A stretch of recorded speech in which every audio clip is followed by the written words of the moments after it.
Hello everyone, welcome back to my channel.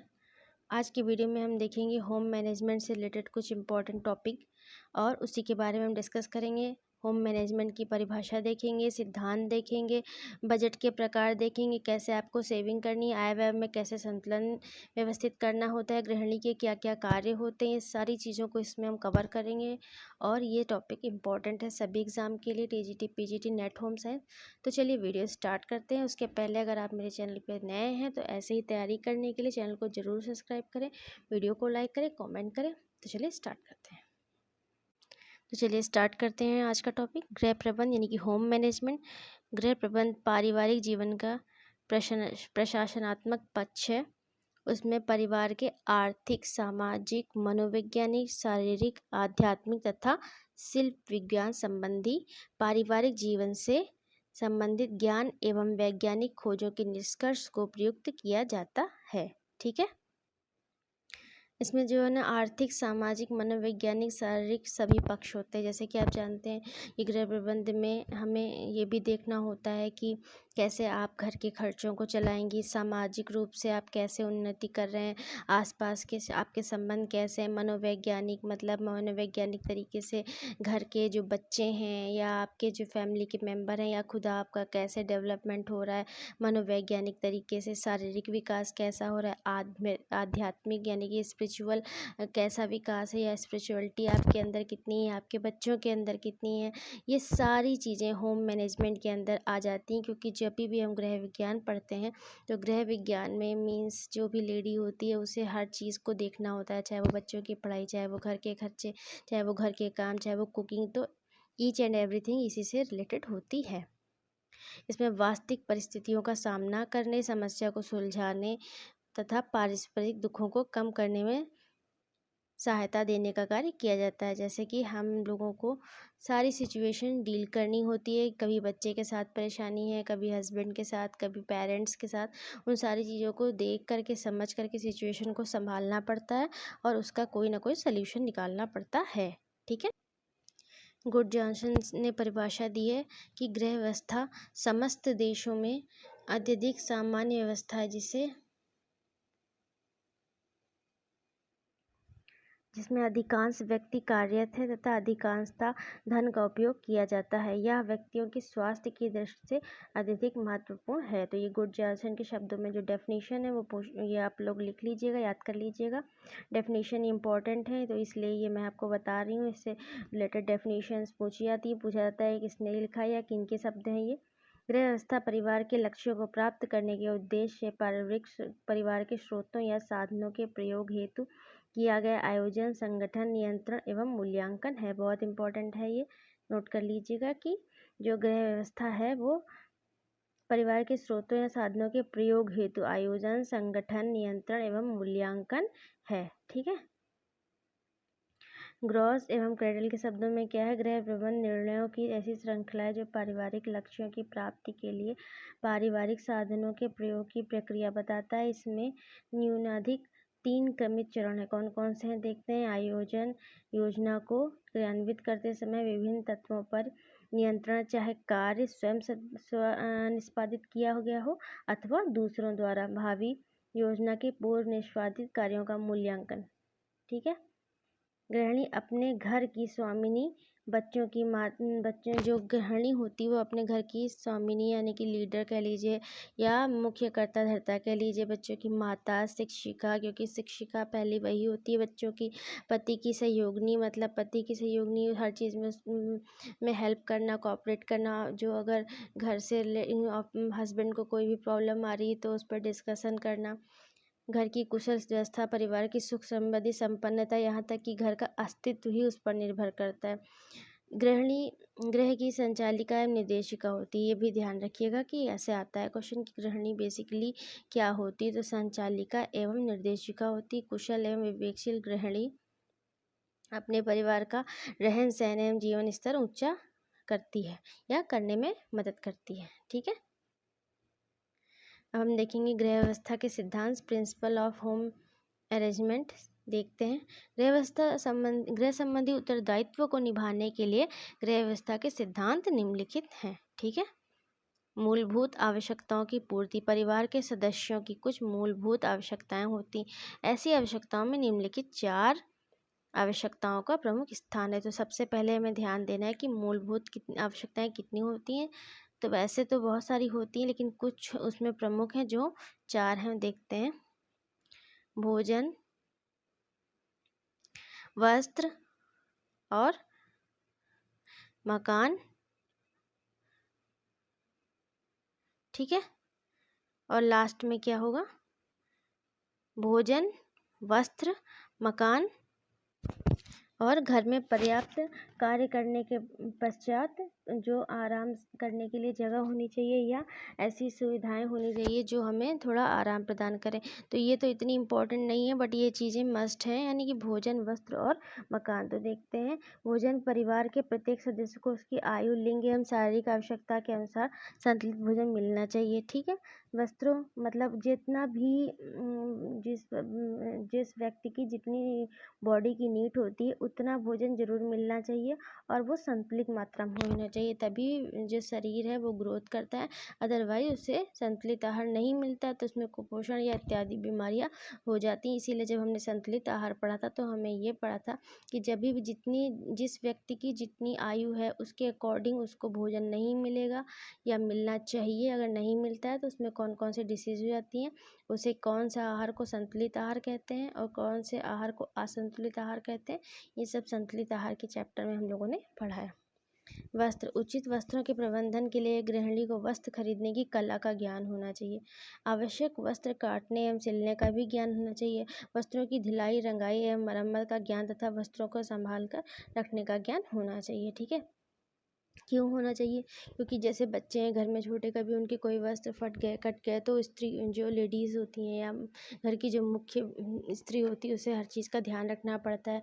Husband को office जाना है तो आपको इस्त्री करके कपड़े देने पड़ते हैं, या घर में आप कैसे भी हैं, आपको अगले दिन कहीं भी जाना है परिवार के किसी भी सदस्य को, तो उनके कपड़ों को धुलाई करके अच्छे से उसको इस्त्री करके उसको सही तरीके से रखना, ये मैनेजमेंट का सभी का काम। वस्त्र का जो मैनेजमेंट का काम होता है वो किसके अंतर्गत आता है?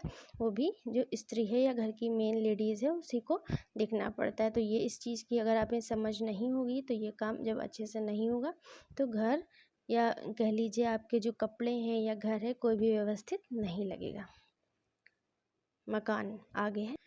मकान में परिवार के सभी सदस्यों को उचित सुख एवं सुविधा के लिए गृहिणी को मकान को सुव्यवस्थित एवं साफ सुथरा रखना चाहिए। मकान के में स्वच्छ वायु एवं सूर्य के प्रकाश का प्रबंध करना चाहिए। मैंने आपको बताया है कि मकान साफ सुथरा कैसा होगा? बिखरा हुआ घर किसी को नहीं अच्छा लगता।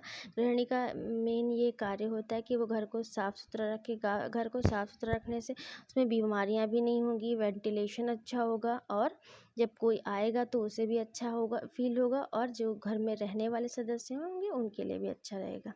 घर में पर्याप्त कार्य तथा उचित अवकाश, कार्य करने के उपरांत अवकाश एवं विश्राम की भी आवश्यकता होती है। इससे शरीर में पुनः काम करने की शक्ति आ जाती है, ठीक है। परिवार के आय व्यय को संतुलित रखना, मेन तो ये होता है कि घर के काम तो सभी कर लेते हैं बट आय व्यय में संतुलन बनाना बहुत ही इम्पोर्टेंट काम होता है, जिससे कि घर के कामों के साथ साथ अगर आय व्यय में संतुलन नहीं रखा जाता है, बिगड़ जाता है, तो उससे जो धन आता है ना कभी एकत्रित हो पाता है और वो अन्य जो ज़रूरी चीज़ें नहीं होती उनमें खर्च हो जाता है। इसलिए इसका संतुलन एक स्त्री को गृह प्रबंध के अंतर्गत जरूर आना चाहिए। परिवार की आर्थिक स्थिति पर ही परिवार के अनेक कार्य निर्भर करते हैं। परिवार का साधन सीमित होता है परंतु आवश्यकताएं अनंत होती है। इसके लिए निम्नलिखित 2 बातों पर ध्यान देना चाहिए। क्या करना चाहिए? गृहिणी को परिवार में आने वाली सभी मासिक आय का पूरा ज्ञान होना चाहिए, कि मतलब गृहिणी को परिवार में आने वाली जितनी भी मंथली इनकम आ रही है उसका पूरी उसको जानकारी होनी चाहिए। इसके साथ साथ गृहिणी की विभिन्न आवश्यकताओं का क्रमानुसार ज्ञान होना चाहिए, मतलब गृहिणी को पता होना चाहिए कि कितना पैसा घर में आ रहा है और उसके हिसाब से घर की कितनी आवश्यकताएं हैं उसे उसको अच्छी प्रकार से ज्ञान होना चाहिए, जिससे वो भली भांति उसका बजट बना सके। तो चलिए आगे देखते हैं इसी से रिलेटेड। तो हम देखेंगे घरेलू बजट का महत्व, इम्पोर्टेंस ऑफ डोमेस्टिक बजट। घरेलू बजट किसी भी परिवार की आर्थिक स्थिति का दर्पण होता है। गृहिणियों के लिए घरेलू बजट के निम्नलिखित महत्व हैं, ठीक है। आय व्यय में संतुलन सॉरी बजट बनाने से गृहिणी को यह जानकारी होती है कि किस मद पर क्या व्यय करना है और वह सीमित आय से अधिकतम आवश्यकताओं की पूर्ति कर सकती है। बजट बनाकर व्यय करने से परिवार के आय व्यय में संतुलन बना रहता है और बजट के अनुसार व्यय करने से अनावश्यक एवं व्यर्थ व्यय नहीं होता है। मतलब उसको जब पता होगा कि कहाँ पर कितने खर्चे करने हैं तो आवश्यकता से अधिक धन का खर्च नहीं होगा। इससे आय व्यय में संतुलन बना रहता है, क्योंकि वो एक तरीके से लिस्ट बना ली जाती है और उसके अनुसार ही खर्च किया जाता है। बजट के अनुसार व्यय करने से परिवार के सभी सदस्यों में मितव्ययता बनी रहती है, समय, दूरदर्शिता आदि गुणों का विकास होता है। गृहिणी सदैव समय को पहचान कर व्यय करने में दूरदर्शिता से काम लेती है। जैसे कि बचत। दूरदर्शिता का मतलब ये है कि आगे आने वाली ज़रूरतों को ध्यान में रख के खर्च करना। उसे पता होगा कि आगे आने वाले समय में कितने पैसे की ज़रूरत पड़ेगी, तो उस पैसे को वो पर्याप्त रूप से सेविंग करती है और जिस टाइम पे उसकी ज़रूरत होती है उसी समय खर्च करती है, उसके पहले वो पैसे को खर्च नहीं करती है। ठीक है। देखिए आ गई वही बात कि विशेष अवसरों के लिए व्यय की व्यवस्था। मैंने पहले ही बताया कि जो दूरदर्शिता का मतलब यही होता है कि आपको पहले से पता होना चाहिए कि आने वाले टाइम में या नेक्स्ट ईयर बच्चे की फीस एक साथ इकट्ठा जमा होनी, तो उसकी सेविंग वो पहले से ही करना स्टार्ट कर देती है, क्योंकि जानना ये रहता है कि आगे टाइम पे आने वाले टाइम पे इतनी फीस एक साथ जमा होगी, तो हमें उसकी तैयारी पहले से करनी होगी। ठीक है। आकस्मिक व्यय भी आ जाते हैं, धार्मिक सामाजिक पर्व भी आ गए, जैसे कोई रिलेटिव आया तो उसे आपको देना है, या कोई आकस्मिक तबीयत खराब हो गई किसी के यहाँ कोई शादी विवाह फंक्शन पड़ गया, तो इस तरह से प्रति महीने व्यय में कटौती कर कर थोड़ी बचत करने के साथ उसका उपयोग विशेष अवसरों पर किया जाता है। ठीक है।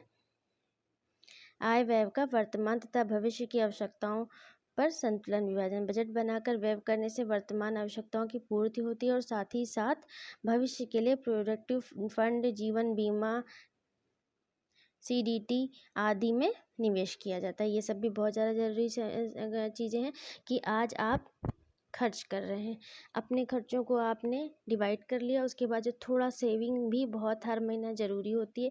कुछ इस प्रकार की सेविंग होती है जो आने वाले समय में आपके काम आए। जैसे कि आप रिटायर हो गए, आप 50 वर्ष से अबव हो गए या 60 वर्ष के अबव हो गए, तो कुछ ऐसा पैसा जो आपकी 50-60 वर्ष की अवस्था के बाद मिले, कुछ ऐसा पैसा जो आपके निवेश ऐसे हो जो आपकी बेटी की शादी के लिए या आपके बच्चे की बड़े होने पर अच्छी बड़े कॉलेज में विश्वविद्यालय में पढ़ाई के लिए ऐसे टाइम पे मिले, जो आपको काफ़ी मदद मिले। जैसे 20 साल बाद जो मिला LIC में पैसा, वो आप कहीं भी निवेश कर दिए, शादी में लगा दिए, पढ़ाई में लगा दिए। इस तरह से आय का वर्तमान तथा भविष्य की आवश्यकताओं पर संतुलन में विभाजन इस प्रकार से होता है।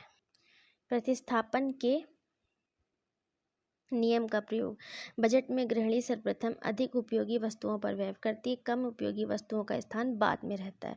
इस तरह से वस्तुओं के गुण तथा उपयोगिता के आधार पर चुनाव करने की क्षमता आती है। बजट बनाकर व्यय करने में प्रतिस्थापन के नियमों का प्रयोग इसी प्रकार से होता है। मतलब प्रतिस्थापन मतलब पहले अगर आपको ये लगता है कि आपके लिए राशन ज़रूरी है, तो आप राशन पहले मंगाएंगे, कपड़े उसके बाद ज़रूरी हैं तो उसके बाद कपड़े आएंगे, घूमने उसके बाद जाना तो घूमने अगर ना भी जाएं तो काम चल सकता है, इसलिए ये दोनों चीज़ें मेन हैं। तो इन पे खर्चा हो गया, उसके बाद अगर बचता है तो हम घूमने जाएंगे, अदरवाइज़ नहीं जाएंगे। ये हो गया प्रतिस्थापन के नियम का प्रयोग। ठीक है। सबसे पहले सबसे इम्पोर्टेंट चीज़, फिर उससे कम इम्पोर्टेंट चीज़, फिर उससे कम इम्पोर्टेंट चीज़। सीमित आय से अधिकतम आवश्यकताओं की आपूर्ति। बजट बनाकर व्यय करने से सीमित आय से अधिकतम आवश्यकताओं की पूर्ति होती है। घरेलू आवश्यकताओं का पारस्परिक मूल्यांकन करने का अवसर भी बजट द्वारा सहजता से प्राप्त हो जाता है। ठीक है। सीमित आय से अधिकतम आवश्यकताओं की पूर्ति। जब बजट बनाकर चलते हैं, सेविंग अच्छी होती है, तो सीमित आय में भी सारी चीज़ें व्यवस्थित ढंग से चलती रहती हैं और छोटी छोटी सेविंग से बड़ी चीज़ें पूरी हो जाती हैं। जैसे कि अगर मंथली 100-100 रुपये, 500-500 रुपये भी बचाएंगे, तो वो साल भर में 2 साल में कुछ एक साथ एकत्रित हो गए, तो आपने किसी भी बड़े आइटम को ले लिया। ठीक है। सभी सदस्यों का संतुष्टिकरण। बजट परिवार के सभी सदस्यों की आवश्यकताओं को ध्यान में रखकर बनाया जाता है, इसलिए सभी सदस्य संतुष्ट रहते हैं, क्योंकि उनकी सारी डिमांड्स पूरे होते रहते हैं। उनकी सभी आवश्यकताओं को देख करके बजट निर्धारित किया जाता है, जिससे समय समय पर उनकी सभी आवश्यकताओं की पूर्ति होती रहती है। ऋणी नहीं होना। बजट बनाकर व्यय करने से आकस्मिक व्यय अधिक होने पर भी परिवार ऋण या कर्ज के बोझ में नहीं दबता है, क्योंकि सारी चीज़ें पहले से व्यवस्थित की हुई होती हैं।